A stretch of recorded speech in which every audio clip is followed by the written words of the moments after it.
Iran के बातचीत के बीच ही अमेरिकी सेना ने हॉर्मुज पर बड़ी कार्रवाई की, जिसमें ईरान के कई अहम ठिकानों पर हमले का दावा किया गया।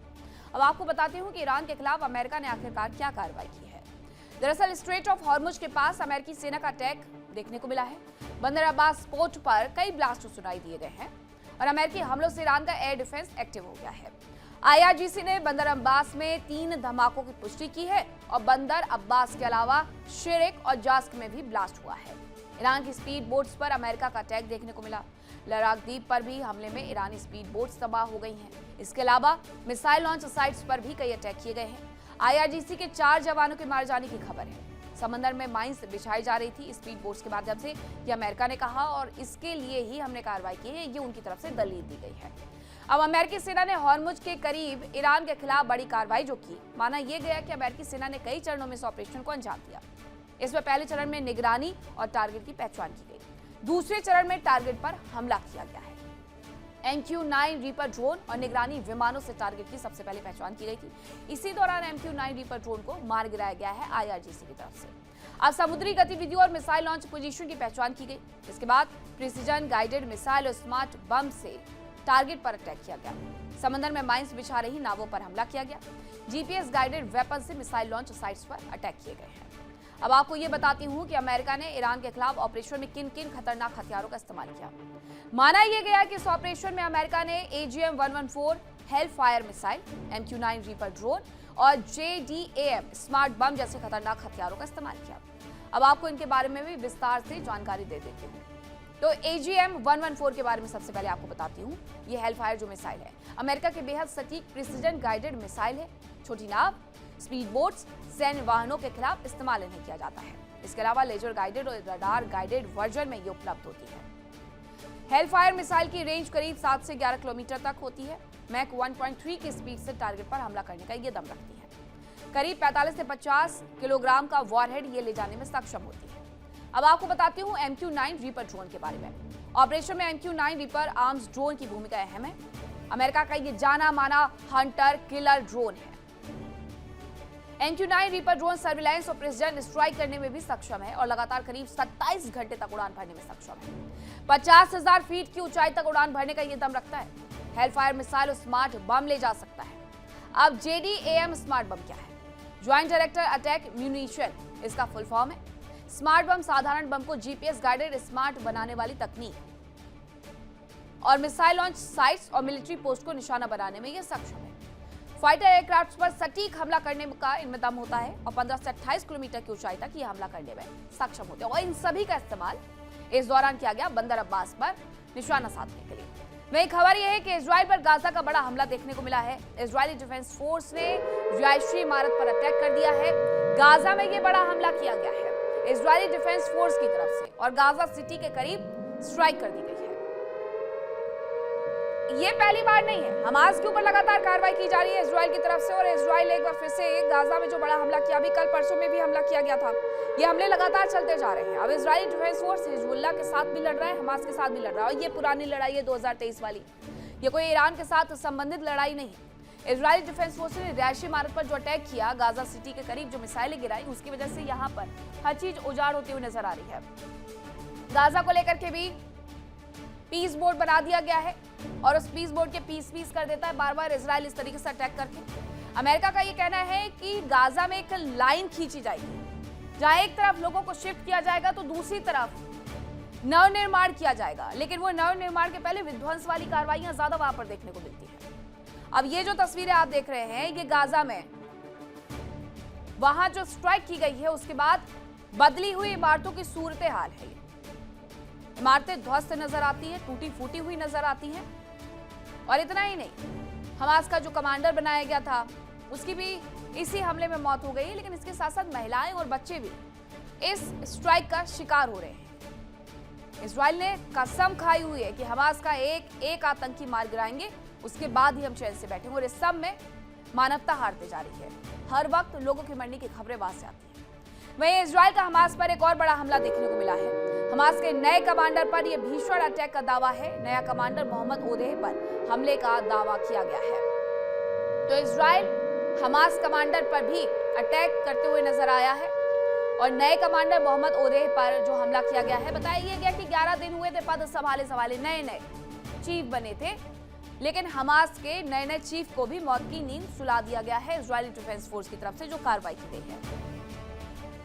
2023 7 अक्टूबर की वो तारीख जब हमास ने ये गलती की थी इजराइल के अंदर घुसपैठ करने की, वहां पर कत्लेआम मचवाने की, और उसकी सजा आज तक गाजा में रहने वाला हर एक व्यक्ति झेल रहा है, क्योंकि इजराइल की ये कसम है कि जब तक हमास का एक एक व्यक्ति मारा नहीं जाएगा तब तक वो इसी तरीके से वहां पर स्ट्राइक करते रहेगा।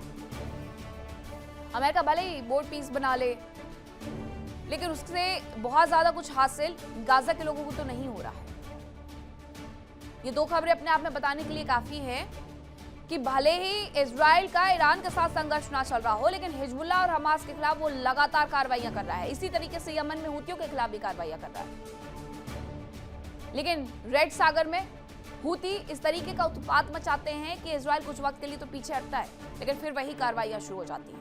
लेकिन इन सब के बीच में गाजा में और लेबनान में जबरदस्त कार्रवाई देखने को मिल रही है। अमेरिका और इजराइल लगातार ईरान को कमजोर करने की कोशिशें कर रहे हैं। अमेरिका जहां ईरान पर दबाव बनाने का प्रयास कर रहा है, तो वहीं इजराइल ईरान के प्रॉक्सी संगठनों को काबू करने की कोशिशों में जुटा है। इजरायली सेना सीज फायर के बावजूद लेबनान में लगातार बमबारी कर रही है। इधर गाजा में भी इजरायली डिफेंस फोर्स के जवान अटैक कर रहे हैं और अब इजरायली डिफेंस फोर्स ने हमास को बड़ा झटका देने का दावा किया है।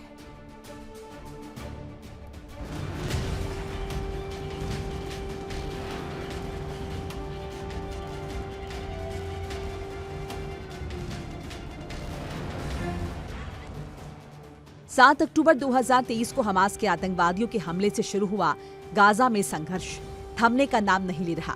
इजरायली सेना लगातार हमास के ठिकानों को निशाना बना रही है।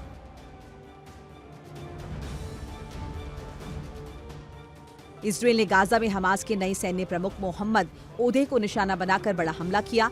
आईडीएफ ने स्ट्राइक में अल हदाद को निशाना बनाने का दावा किया।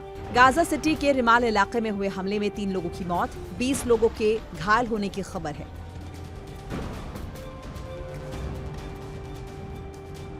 इजरायल ने गाजा में हमास के नए सैन्य प्रमुख मोहम्मद ओदेह पर बड़ा अटैक किया। यह हमला हमास के पिछले नेता इज अल दीन अल हदाद की मौत के सिर्फ 11 दिन बाद किया गया। अल हदाद की 15 मई को गाजा सिटी में इजरायली हमले में मौत हुई थी।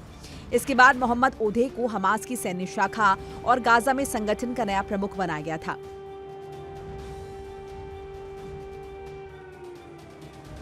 इजरायल ने गाजा सिटी के पश्चिमी हिस्से रमाल इलाके में स्ट्राइक की। गाजा की सिविल डिफेंस एजेंसी के मुताबिक हमले में कम से कम 3 लोगों की मौत हुई और 20 लोग जख्मी हुए। ये एजेंसी हमास के नियंत्रण में काम करती है।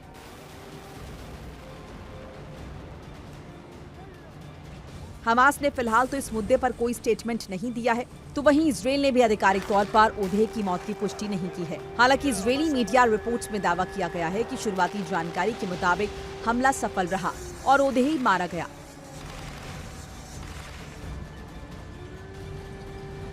इजरायली प्रधानमंत्री बेंजामिन नेतन्याहू और रक्षा मंत्री इजराइल काट्ज ने संयुक्त बयान जारी कर कहा कि मोहम्मद ओदेह 7 अक्टूबर 2023 को इजरायल पर हुए हमलों के दौरान हमास की खुफिया शाखा का प्रमुख था। इजरायल का आरोप है कि वो कई इजरायली नागरिकों और सैनिकों की हत्या, अपहरण और हमलों के लिए जिम्मेदार था।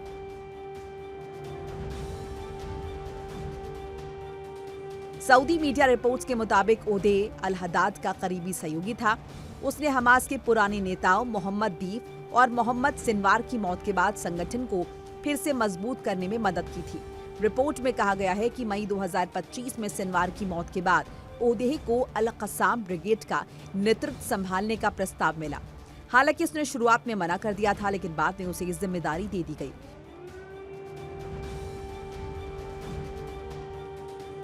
इजरायली मीडिया रिपोर्ट्स के मुताबिक ओदेह ने 7 अक्टूबर के हमले से पहले गाजा सीमा के पास इजरायली सैन्य ठिकानों और सेना की कमजोरियों की जानकारी जुटाने का काम किया था। उसकी उम्र तकरीबन 40 से 50 साल के बीच बताई जाती है और वो बचपन से ही हमास से जुड़ा हुआ था।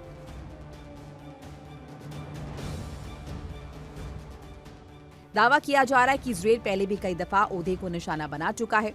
2025 में उसके पिता के घर पर हुए हमले में उसके बड़े बेटे अम्र की मौत हो गई थी। इजरायल ने कहा कि 7 अक्टूबर हमले में शामिल हर व्यक्ति को वो ढूंढकर कार्रवाई करेगा।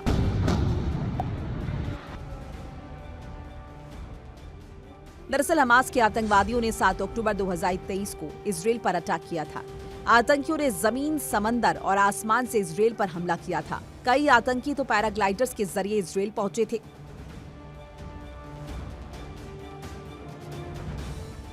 आतंकियों ने इजराइल में भारी कत्लेआम मचाया।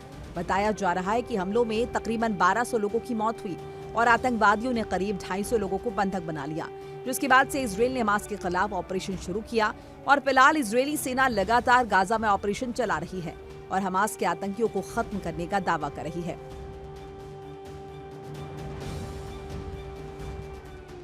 इजराइल ने हमास को बहुत बड़ा झटका देने का दावा किया है।